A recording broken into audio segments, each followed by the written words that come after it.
అందరికీ నా నమస్కారాలండి. 6th క్లాస్ కొత్త టెక్స్ట్ బుక్ ఏదైతే ఉందో ఇంగ్లీష్‌కి సంబంధించి అందులో పేజ్ నెంబర్ 62 అండ్ 63 అందులో ఉన్న లాంగ్వేజ్ ఫంక్షన్స్ అండి పొలైట్ రిక్వెస్ట్ గురించి మనం చర్చించుకోబోతున్నాం. జనరల్‌గా ముందుగానే చెప్తున్నాం. ఎక్కువగా 6th క్లాస్ టెక్స్ట్ బుక్‌లో చూస్తే లాంగ్వేజ్ ఫంక్షన్స్ మీద ఎక్కువ స్ట్రెస్ ఇవ్వడం జరిగింది. As well as degrees of comparison మీద కూడా ఎక్కువ ఎక్సర్‌సైజెస్ ఇవ్వడం కానివ్వండి, లేకపోతే ఎక్కువగా చర్చించడం అనేది డిగ్రీస్ ఆఫ్ కంపారిజన్ మీద జరిగిందనమాట. మీకు గనక ఫుల్ ఫ్లెడ్జ్డ్‌గా డిగ్రీస్ ఆఫ్ కంపారిజన్ గనక నేర్చుకోవాలి అనుకుంటే, అంటే ఎట్లా చేంజ్ చేయాలి, ఇట్లాంటివి కూడా అర్థం చేసుకోవాలి అనుకుంటే మీరు PCV English degrees of comparison యూట్యూబ్‌లో సెర్చ్ చేసినట్లయితే వరుసగా వీడియోలు వస్తే వాటినన్నిటిని ఒకసారి చెక్ చేసుకోవచ్చు. ఇక లాంగ్వేజ్ ఫంక్షన్స్, పొలైట్ రిక్వెస్ట్ దీని గురించి మనం చూసుకుంటే ఇక్కడ మనకి ఒక ఉదాహరణ ఇచ్చారండి. ఏంటంటే, show me the way to the railway station. Railway స్టేషన్‌కి దారి చూపించు. దీనిని ఏందంటే రిక్వెస్ట్‌గా పొలైట్ రిక్వెస్ట్ అనమాట. రిక్వెస్ట్ అంటేనే బ్రతిమలాడుకున్నట్టు, అభ్యర్థించినట్టు. పొలైట్ అంటే అందులో చాలా గౌరవంగా అడగడం అనమాట. ఎట్లా అనో చెప్పాను. Please show me the way to the railway station. Okay. And ఇదేంటంటే దయచేసి రైల్వే స్టేషన్‌కి దారి చూపించండి. ఇదేంటి నెక్స్ట్‌ది అంటే could you please show me the way to the railway station. దయచేసిలో ఇంకా దయచేసి అనమాట.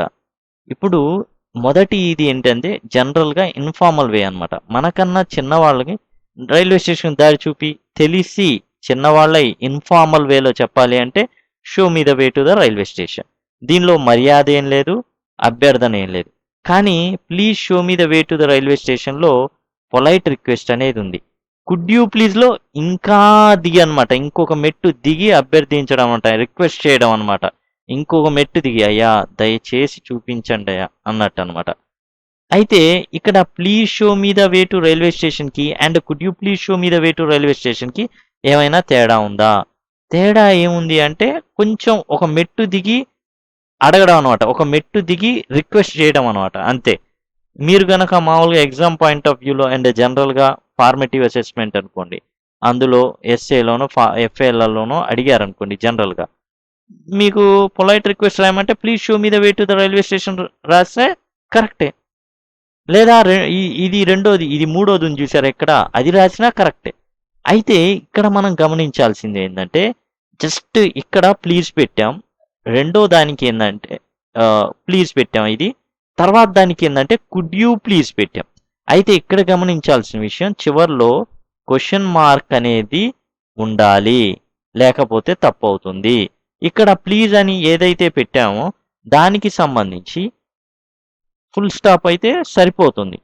కానీ కుడ్ యూ ప్లీజ్ రాసిన దానికి మాత్రం క్వెషన్ మార్క్ కంపల్సరీ ఉండాలి. అది గనక లేకపోతే ఎఫ్ఏలో కానీ, ఎస్ఏలో కానీ, 10th క్లాస్ ఎగ్జామ్స్‌లో కానీ ఏమవుతుందంటే ఇక్కడ మార్క్ ఒక మార్క్ అనుకోండి, అర మార్క్ తీసేస్తారనమాట. అది మనం గమనించాల్సిన విషయం.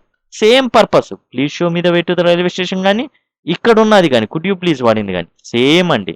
కానీ కొంత ఏందంటే రిక్వెస్ట్‌లో ఒక మెట్టు దిగి అడగడం లాంటిది అనమాట. సో అడిగేటప్పుడు మర్యాదగా మనం అడగాల్సి ఉంటుంది రిక్వెస్ట్ చేసేటప్పుడు. చూడండి జనరల్‌గా ఇక పొలైట్‌నెస్‌కి సంబంధించి కొన్ని ఉదాహరణలు అనేవి ఇవ్వడం జరిగింది. Please tell me the arrival time of Charminar express. Charminar express అనేది ఎప్పుడు వస్తుందో దయచేసి తెలపగలరు. Please tell me the platform number of Godavari express. Godavari express యొక్క ప్లాట్‌ఫామ్ నంబర్ ఏదైనా ఉంటే దాని గురించి తెలపగలరు. Could you please tell me about the wheel chair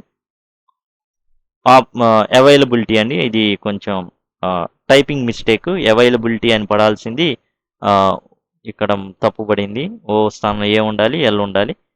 ఏందంటే ఇక్కడ వీల్ చైర్ అవైలబిలిటీ ఉంటే దయచేసి తెలపగలరు అనేసి అనమాట. కుడ్ యూ ప్లీజ్ వాడినప్పుడు మాత్రం దయచేసి మీరు క్వెషన్ మార్క్ ఉందో పెట్టేటట్టు చూసుకోవాలి. లేకపోతే అసలు తప్పు అవుతుంది. జనరల్‌గా మన ఎగ్జామ్ పాయింట్ ఆఫ్ వ్యూ అయితే సింపుల్‌గా ప్లీజ్ పెట్టేసి రాసేస్తే చాలా ఉత్తమం. లేదు మనం కొంచెం వేరే వాళ్ళకన్నా డిఫరెంట్ ఉండాలి అనుకున్నప్పుడు కుడ్ యూ ప్లీజ్ పెట్టినప్పుడు తప్పనిసరి చివరిలో క్వెషన్ మార్క్ అనేది రావాలి. అది గుర్తుపెట్టుకోండి. Could you please tell me whether the Prashanti express is running on the time or delayed. Prashanti express అనేది టైం ప్రకారం వస్తుందా లేకపోతే ఏమైనా ఆలస్యం అవుతుందా? తర్వాత could you please tell me the way to the clock room. Clock room అంటే జనరల్‌గా ఈ బస్ స్టాండ్లో, రైల్వే స్టేషన్లో కొన్ని క్లాక్ రూమ్స్ ఉంటూ ఉంటాయి.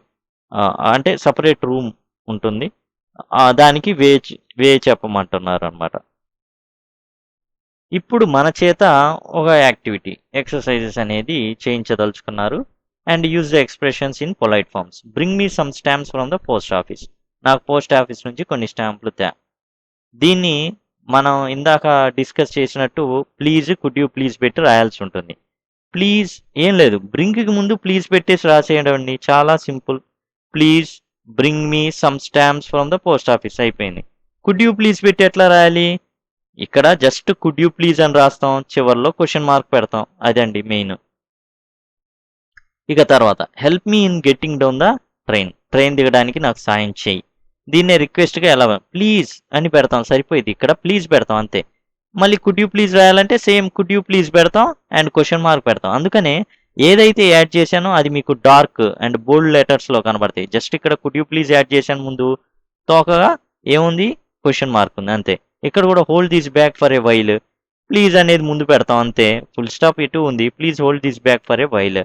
ఇక్కడేమో కుడ్ యూ ప్లీజ్ ముందు పెడతాం, could you please hold this back for a while, చివరిలో ఏముంది, క్వశ్చన్ మార్క్ అనేది ఉంది.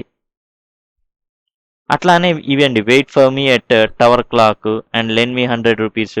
వీటిలో మీ ఇష్టం ఏదైనా ఒక 2 తీసుకొని కామెంట్ సెక్షన్లో రాయడానికి ప్రయత్నించండి. Please lend me 100 rupees, could you please lend me 100 rupees question mark. ఎట్లానే wait for me at the tower clock, please పెడతాం ముందు, తర్వాత could you please wait for me at the tower clock question mark. ఈ విధంగా కొంచెం జాగ్రత్త చేసుకోవాలి. మీరు కనీసం ఒక 2 అయినా రాయడానికి ప్రయత్నించండి అండ్ కామెంట్స్లో. చాలా సింపుల్ కదా, అందుకని వీటిని రాయలేదు. మీరు దయచేసి రాయడానికి ప్రయత్నించండి. టెక్స్ట్ బుక్ ఉంటే అక్కడే ఫిల్ చేసుకోండి, లేకపోతే నోట్బుక్లో జస్ట్ మీకు అర్థమైంది అన్నట్టుగా ఒక 2 రాసేసుకుంటే సరిపోతుంది.